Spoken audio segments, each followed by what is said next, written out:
आज देश के संविधान को भी चकनाचूर कर रही है भारतीय जनता पार्टी।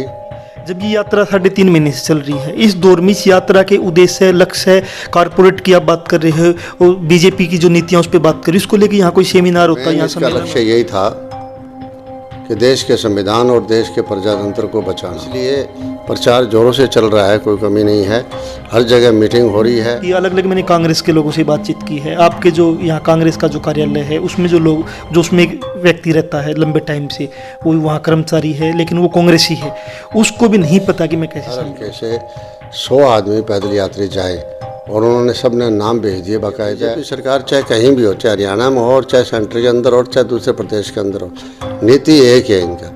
नंबर 1 तो किसान मारू नीति है। छत्तीसगढ़ के अंदर बीजेपी की सरकार होती थी, जंगलों को काट रही थी, पहाड़ों को तोड़ रही थी, खान उन्हें वो किया, आंदोलन वहाँ आदिवासियों का रहा। अभी ये कांग्रेस की सरकार है, वो भी जंगलों को काट रही है लगातार, बड़े बड़े आंदोलन चल रहे हैं। सिलगेर का आंदोलन तो बहुत बड़ा है सीआरपीएफ कैंप के खिलाफ, लेकिन कांग्रेस भी तो वही कर रही है सर वहाँ पे। दोस्तों, जनमंच के आज विशेष कार्यक्रम में हमारे विशेष मेहमान है प्रोफेसर संपन्न सिंह, जो कांग्रेस के वरिष्ठ नेता है और जो भारत जोड़ो यात्रा, ऐतिहासिक भारत जोड़ो यात्रा चली हुई है, उसके यहाँ के कन्वीनर भी है।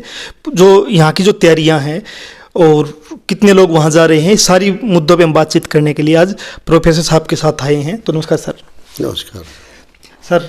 एक बहुत लंबे टाइम के बाद, कभी आज़ादी के दौर में महात्मा गांधी जी यात्राएं निकालते थे और ऐसी ही यात्रा है कि भारत जोड़ो यात्रा है, जो 7 सितंबर को शुरू होकर कन्याकुमारी से शुरू होकर अलग अलग राज्यों से होती हुई फर्स्ट फेज में हरियाणा में पहुंच रही है। तो जो ये लक्ष्य है, जो ये लेके चले हैं राहुल गांधी, जो कांग्रेस के नेता है, लक्ष्य लेके चले हैं, उसके साथ में दूसरे तीसरे लोग भी हैं। वो जो लक्ष्य है कि कांग्रेस की एक निराशा टूटे, जो कांग्रेस के कार्यकर्ताओं में निराशा है, और जो विभाजनकारी जो ताकतें हैं उनको दूर करते हुए विभाजनकारी ताकतों को सत्ता से बाहर किया जा सके, जिस प्रकार से कारपोरेट की लूट है उनको बाहर किया जा सके, ये जो वो लक्ष्य दिख रहा है। अलग अलग जगह पे राहुल गांधी जी ने बोलते हुए सारी चीज़ें कही है, तो उसमें उस लक्ष्य में कितनी ये कामयाब हो पाई है? 100 दिन ये पूरे कर चुकी यात्रा, तो इसके बारे में एक बार जानना चाहता हूँ। राहुल गांधी जी ने भारत जोड़ो पैदल यात्रा कन्याकुमारी से शुरू की थी और अब 100 दिन से ऊपर दिन हो चुके हैं। और मेन इसका लक्ष्य यही था कि देश के संविधान और देश के प्रजातंत्र को बचाना। आज देश के संविधान को भी चकनाचूर कर रही है भारतीय जनता पार्टी और देश के अंदर प्रजातंत्र को भी कमज़ोर कर रही है, लोगों के अधिकार छीन रही है, मौलिक अधिकारों तक अटैक हो रहे हैं और संविधान को तो एक एक करके जो है बहुत ही कमज़ोर कर दिया इन्होंने। और इसी तरीके से हर चीज़ पर दबाव है। आज के दिन आम आदमी भी दबाव महसूस करता है और अपने अधिकारों पर अटैक को स्वीकार करता है, भी अटैक हो रहे हैं, इसको बचाने वाला कोई होना चाहिए। ये समय की मांग थी और समय की मांग को राहुल गांधी जी ने पहचाना, कांग्रेस पार्टी ने पहचाना और ये बहुत बड़ा एक संघर्ष है, छोटी बात नहीं होती। आज लगभग 3.5 महीने हो गए उनको यात्रा शुरू किए हुए। देश के अनेकों हिस्सों में से निकली है और देश के लोगों में जागरूकता आई है कि हाँ, सही मायने में कांग्रेस पार्टी ऐसी है जिसने देश की आज़ादी की लड़ाई के टाइम भी यात्राएं की थी, जिसमें मुख्यतः महात्मा गांधी जी ने पैदल यात्राएं की थी, कभी किसी इशू को लेकर, कभी किसी इशू को लेकर, सभी राष्ट्रीय इशू थे और अब भी राष्ट्रीय इशू ही है। और दूसरी तरफ जो है समाज के अंदर जो है विघटन पैदा करने की कोशिश भी बीजेपी कर रही है, समाज को बांटने का काम कर रही है। अपने जब नारे दिए हुए इनके वायदे किए हुए हैं उनको तो पूरा कर नहीं रहे और उसके बजाय जो है लोगों को कभी किसी प्रकरण से कभी किसी प्रकरण से करके और लोगों को एक मत जो है लोग उनको तोड़ना चाहती है और लोगों में मतभेद पैदा करके और राज कराना चाहती है। इससे देश कमज़ोर हो रहा है। इसलिए राहुल गांधी जी ने इस समय की पहचान देश की नब्ज़ को पढ़ा और देश के नब्ज़ को पढ़ के और देश की रक्षा के लिए निकले हैं और इसमें काफ़ी सफलता मिल रही है।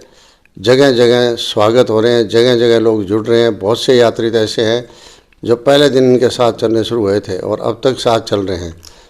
सर केंद्रीय जो कांग्रेस का नेतृत्व है वो इस पूरी यात्रा में दिख रहा है, बड़ी मजबूती से वो चलता भी दिख रहा है। लेकिन हम यहाँ हरियाणा की बात करें, हरियाणा कांग्रेस की, या फिर जिला में आपकी ड्यूटी है, तो यहाँ क्या तैयारियाँ हैं? ये मैं यहाँ जो है अलग अलग ज़िलों में कोऑर्डिनेटर बनाए हुए हैं, स्टेट के अंदर कमेटी बनी हुई है, स्टेट के अंदर भी बाकायदा जो है प्रबंध के लिए अलग अलग किस्म की कमेटियाँ बना रखी है। सबकी जिम्मेदारियाँ हैं कि ठहराने का प्रबंध कौन करेगा, खाने का प्रबंध कौन करेगा, रूट का प्रबंध कौन करेगा। सब जगह जो है पूरी तैयारियां चल रही है। रूट के बाकायदा डिसाइड हो चुका है, 3 दिन का रूट तो हो लिया। हरियाणा में 21 तारीख को प्रवेश करेंगे और राजस्थान से निकलकर हरियाणा में आएंगे। जगह का नाम जो पाटन उदयपुरी है, मुंडक्का बॉर्डर बोलते हैं उसको, और वो मुंडक्का बॉर्डर कंफ्यूजन में हो जाता है कई बार, क्योंकि दिल्ली भी मुंडका बॉर्डर है। दिल्ली भी मुंडका, तो ये मुंडक्का बॉर्डर है, ये नूह जिले में है, फिरोजपुर झिरके के पास है, और पाटन उदयपुरी गांव है, वहाँ से ज्वाइन हरियाणा प्रदेश में करेंगे। और 21 तारीख को हरियाणा प्रदेश के लोग स्वागत के साथ जो है उनसे मिलेंगे और उसकी यात्रा में शामिल होंगे। और उसका जगह का नाम जो है मैंने बताया, जैसे पाटन उदयपुरी है, एक RK फिलिंग स्टेशन है, एक वहाँ पेट्रोल पंप है, और वहाँ इकट्ठे होंगे हज़ारों की संख्या में। सर मेरा सवाल ये सर कि हरियाणा मतलब हिसार की हम बात करें, हरियाणा की बात करें, तो कहीं भी उस प्रकार से उत्साह यहाँ कांग्रेस के लोगों में या कांग्रेस के नेताओं में नहीं दिख रहा है। कहीं यहाँ मान लो भावनात्मक तौर पर इस यात्रा से बहुत लोग जुड़े हैं, इस यात्रा में शामिल होना चाहते हैं, वो कैसे शामिल हो? कोई कांग्रेस ने या आप लोगों ने इस प्रकार से कोई ऐसा नोटिस, कोई अखबार में या कोई बैनर, पर्चे, ऐसा कुछ नहीं है कि इस यात्रा से जुड़ने के लिए कि ये सब कुछ करना पड़ेगा? ड्यूटियाँ, सब लोगों की ड्यूटियाँ लगी थी, सीनियर लोगों के, पार्टी के अंदर पदाधिकारियों के भी, और पार्टी के चाहे वो MLA हैं या पूर्व MLA हैं, पूर्व मंत्री है, सब की ड्यूटियाँ लगी है। और सब ने जो है नाम भेजे हुए हैं। हर हल्के से जो है फिलहाल तो 100 की ड्यूटी लगी हुई है कि हर हल्के से 100 आदमी पैदल यात्री जाएं, और उन्होंने सब ने नाम भेज दिए, बाकायदा अपने आधार कार्ड भी भेज दिए, 2-2 फ़ोटो भेज दी, और उनको आइडेंटिटी कार्ड भी मौके पर वहाँ मिल जाएगा। 21 तारीख को सुबह जब शामिल होंगे तो उस टाइम जो है ना सबको आइडेंटिटी कार्ड मिल जाएगा। तैयारी बाकायदा है, ये लगती साइलेंट तैयारी लगती है, लेकिन साइलेंट तैयारी नहीं है। हर हल्के से 1000 आदमी जो है, हर हल्के से 100 आदमी इसमें जाएंगे, शामिल होंगे, और बाकायदा जो है तैयारियाँ चल रही है। जैसे मैं हिसार की बताता हूँ, आज मीटिंग ली थी, और हिसार की मीटिंग में भी ये हुआ कि 7 हल्कों से 100 आदमी जाएंगे। ये तो एक लोगों की ड्यूटी लगी है, उसके बिना जो है अपने आप ही बहुत लोग जा रहे हैं। आज भी काफ़ी लोगों ने कहा जी हम कैसे जुड़ें, हमारा आधार कार्ड। मेरा यही सवाल सर, अगर लोग जुड़ना चाहते हैं इस यात्रा से, तो आपने कहीं भी कोई फ्लैक्स लगा के, कोई जैसे हर उसमें जन्मदिन पे बहुत लोग नेता फ्लैक्स लगाते हैं कि राहुल जी का जन्मदिन है, दीपेंद्र जी का जन्मदिन है, लेकिन इस बारे में कहीं भी मुझे दिख नहीं रहा। कॉल का नंबर भी हमने दिए हैं, वे उस पर मिस कॉल करें और इसमें ज्वाइन करें, वो भी दिया है, मैसेज दिया है मिस कॉल का, और मैं आपको उसका मिस कॉल का नंबर भी बताना चाहता हूँ आपको। 9711 462 ये नंबर है। इस यात्रा में जुड़ने के लिए जो है इस मोबाइल पर मिस कॉल करेंगे तो अपने आप ही जो है इसमें जुड़ जाते हैं, इससे जुड़ जाएंगे, और इससे उनको आइडेंटिटी कार्ड जो है मौके पर मिल जाएगा जहाँ जाएंगे वहाँ। इसलिए प्रचार ज़ोरों से चल रहा है, कोई कमी नहीं है, हर जगह मीटिंग हो रही है। और ये 3 दिन का पहला प्रोग्राम है, पहला 21 का, 22 का, 23 का। तो कल जैसे शाम को जो है ना लोग यहाँ से निकल पड़ेंगे, और रात को जाके ठहराव वहाँ यात्रा वाली जगह जहाँ राहुल गांधी जी को रिसीव करना है, वहाँ लोग ठहरेंगे। वहाँ उनका प्रबंध कर दिया गया है, स्कूलों के अंदर और दूसरी बिल्डिंगों में उनका बाकायदा बिस्तर और सोने के लिए प्रबंध कर दिया गया है। उनके गद्दे वगैरह, रजाई वगैरह प्रबंध कर दिया गया है। खाने का, चाय पानी का, ठहरने का सारा उचित प्रबंध जो है उनका हो चुका है। ये यात्रा जितनी बड़े लेवल पे है, जैसे इसका उत्साह दिख रहा है लोगों में, मेरा सवाल ये है कि यहाँ के लोगों में इस प्रकार से आपने कोई सेमिनार, कोई सम्मेलन लगातार किया होगा, ऐसी यात्राएं चल रही है, इन यात्राओं का ये उद्देश्य है, तो ये चीज़ कमी कहाँ रहेगी सर? अभी देखिए मैं आपको बता रहा हूँ कि अभी शुरू हुआ है। पहला दिन जो है 21 तारीख को आएगा, 3 दिन पहले करके, और बीच में फिर गैप आएगा। फिर यात्रा दिल्ली आएगी, दिल्ली से यूपी जाएगी, और यूपी से वापस फिर पानीपत ज़िले में आकर एंटर करेगी। और वहाँ उस टाइम जो है ना रैली भी रखेंगे।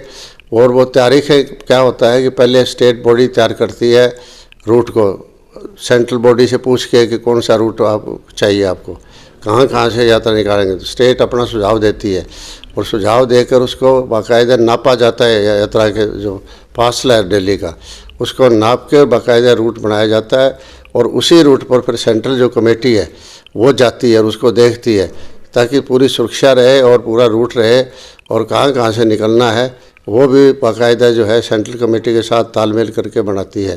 तो इसलिए वो तैयारियां जो है वो दिल्ली में तैयारियां चलती है और दिल्ली से बाद में फिर मैसेज दिया जाता है फील्ड के अंदर।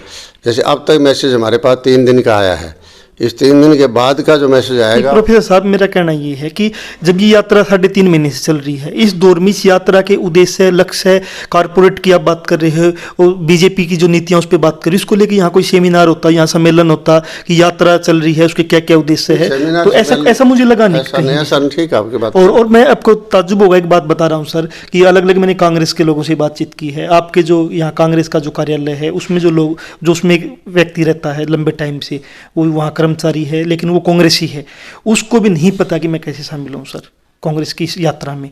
जब मैंने उससे बातचीत की, वो कह रहा कि मैं शामिल होना चाहता हूँ लेकिन मुझे पता नहीं कि किस तरीके से शामिल हो पाऊंगा। नहीं, वो एक बुजुर्ग आदमी वहाँ बैठा है, वो है, मुझे सुबह भी बात की थी, उनको यही कहा था कि हमने जैसे यात्रा जाती है या विवाह शादी होती है तो घर के अंदर कोई घर को संभालता भी है, तो वो दफ्तर को संभाल रहा है शुरू से, तो इसलिए वो दफ्तर। सर वो लंबे टाइम से कांग्रेस को भी संभाल रहा है, बहुत लंबे टाइम से कांग्रेस में। कोई दो राय नहीं है, लेकिन इस तरह के जो बुजुर्ग आदमी है ना, वो यात्रा में पार नहीं पड़ सकती, उनकी इतनी ज़्यादा सर्दी का मौसम है, चलना भी नहीं है, उनका जी कर रहा है कि मैं यात्रा में जाऊं, लेकिन क्योंकि संभव नहीं है उनके लिए, एक तो पैदल चलना उनके लिए संभव नहीं है, मन करने से बात नहीं बनती, पैदल चलना सबसे पूछा जा रहा है बाकायदा, जो जाना चाहते हैं उनको सबको जोड़ा जा रहा है, हर हल्के के अंदर जो है काफ़ी लोगों को इतला दी गई है और वो लोग अपने अपने लेवल पर सभी लोग तैयारी कर रहे हैं।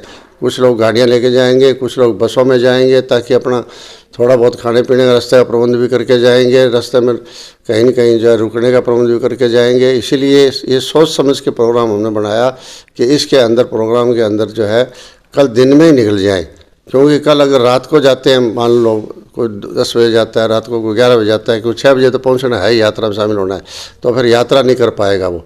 इसलिए हमने यही राय दी है सबको और सब यही काम करेंगे कि कल लोग 12 बजे के बाद निकल जाएँ, यहाँ से निकल के रास्ते में अपना चाय पानी पी लें और रात को जाके जो ठहरने का प्रबंध किया हो वहाँ ठहरने का प्रबंध है वहाँ ठहरे। बाकायदा प्रबंध जो भी यात्रा में जा रहा है उसके सबका प्रबंध किया गया है।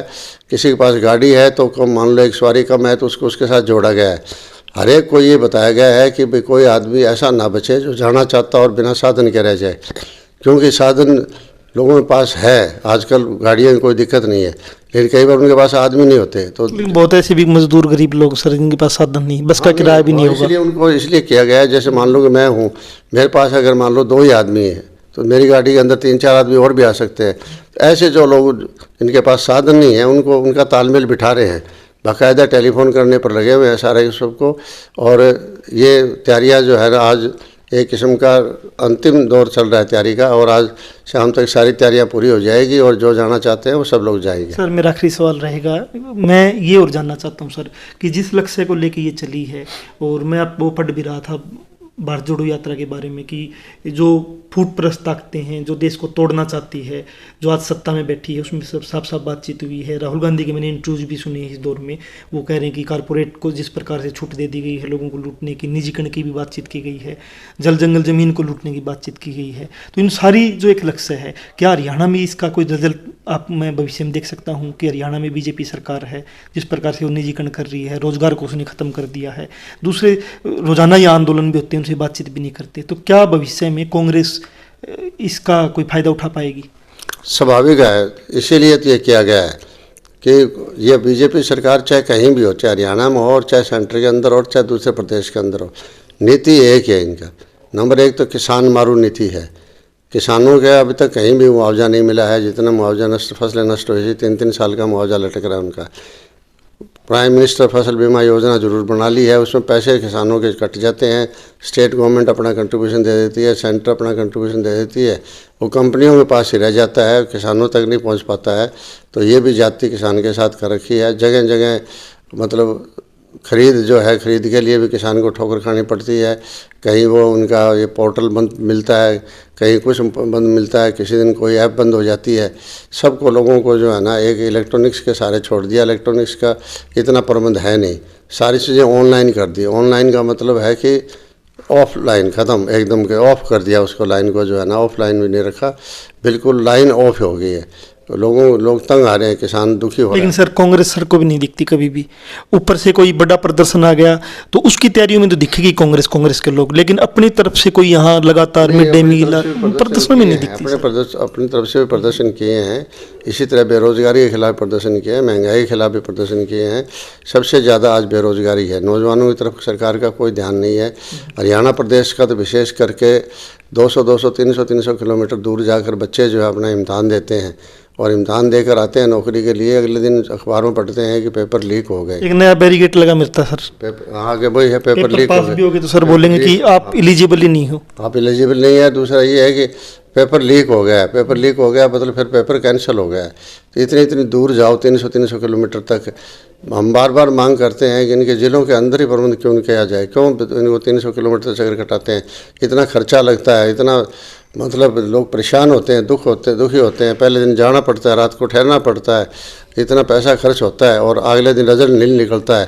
तो ऐसे हालात हरियाणा प्रदेश के हो रहे हैं। अभी तो इन्होंने वो कौशल विकास योजना एक नाम से अलग से ऐप खोल दिया है, उसके अंदर से भर्ती करेंगे, जिसके अंदर ना तो कोई रिजर्वेशन का जिक्र है, ना कोई बिना रिजर्वेशन जिक्र है, ना कोई प्रमोशन का जिक्र है, ना कोई ठेकेदारी प्रथा सर बड़े लेवल पे नौकरी निजीकरण कर दी। ठेकेदारी प्रथा भी नहीं है। ठेकेदारी प्रथा भी कहीं तो ESI कटे, किसी का EPF कटे, कुछ तो कटे ना, इनका कहीं भी जिक्र नहीं होगा कर कोई, ना इनकी कोई सीनियोरिटी लिस्ट बननी है, ना कोई और कुछ लिस्ट बनना है ये।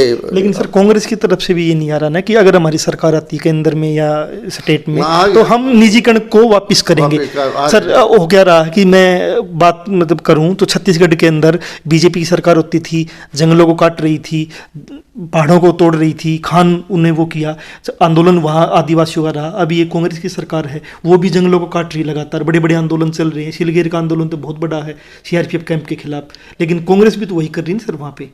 तो उसमें इसमें क्या फ़र्क मानने फिर? नहीं देखिए, वो तो फ़र्क मानना चाहिए, क्योंकि ऐसा काम अगर कोई है तो उस काम को नहीं करना चाहिए। जो आप प्रॉमिस करते हो, कमिटमेंट करते हो, तो वो कमिटमेंट पर पूरा उतरना चाहिए आपको कर। तो प्रोफेसर संपत सिंह हमारे साथ थे, जो भारत जोड़ो यात्रा के यहाँ के कोऑर्डिनेटर है। और कैसे ये जा सकते हैं, मिस कॉल नंबर भी दिया है कि टेलीफोन नंबर की, उस पर मिस कॉल कीजिए, जा सकते हैं। और मुझे लगता है कि तैयारियां भी बहुत कम हैं इस हार के अंदर, हरियाणा के अंदर। और जो एक प्रचार होना चाहिए था कि इतने बड़ा एक इवेंट है भारत जोड़ो यात्रा, उसका जो एक प्रचार होना चाहिए था, कहीं ना कहीं उसमें कमियाँ दिख रही है। फिर भी एक भारत जोड़ो यात्रा है, उससे बहुत बड़े लेवल पे लोग जुड़ रहे हैं। और कहीं ना कहीं जो सत्ता में जो विराजमान जो सरकार है, उसकी जो नीतियां हैं, उसको वो चैलेंज भी कर रही है। तो भविष्य में क्या रिजल्ट रहेगा वो देखेंगे। तो नए विशेष मेहमान के साथ फिर हम मिलेंगे आपसे, जब तक के लिए बने जनमत के साथ। धन्यवाद सर आपका। धन्यवाद।